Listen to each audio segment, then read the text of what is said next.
और वो बाबा साहेब आम्बेडकर पर है कि हजारों साल नरगिस अपनी बेनूरी पे रोती है, हजारों साल नरगिस अपनी बेनूरी पे रोती है, बड़ी मुश्किल से होता है चमन में दीदावर पैदा। और ऐसा एक दीदावर 14 अप्रैल 1891 को महाराष्ट्र और मध्य प्रदेश उस समय संयुक्त रूप में एक राज्य था, इस भारत वर्ष में वहां पैदा हुआ।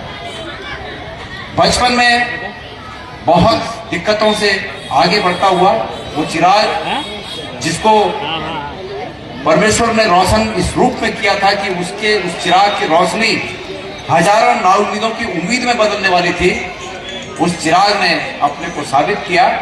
और महाराष्ट्र के महाड़ में जो पहला तालाब आंदोलन, जिसमें कि एक वर्ग को पानी पर छू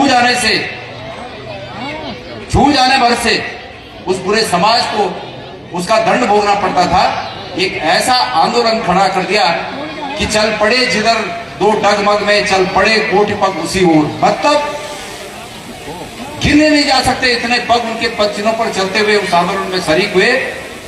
ऐसे बाबा साहेब आम्बेडकर ने हम सब लोगों को एक मंत्र दिया, सम्मानजनक जिंदगी जीने के लिए एक मंत्र दिया।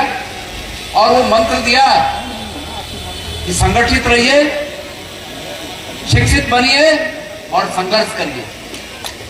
लेकिन मेरे प्यारे भाइयों, हमारे बहुत से लोगों ने उनके इन 3 मंत्र के 3 बातों में से, उनके मंत्र की इन 3 अंतराओं में से कभी कभी एक अंतरा भूल जाते हैं। और वो जो अंतरा भूल जाते हैं, शिक्षित भी बन रहे हैं, संघर्ष भी कर रहे हैं, लेकिन संगठित रहना भूल जा रहे हैं कभी कभी।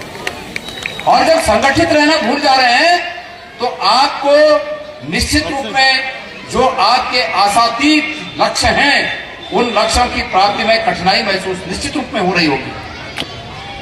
जब आप लोग संगठित नहीं रहे,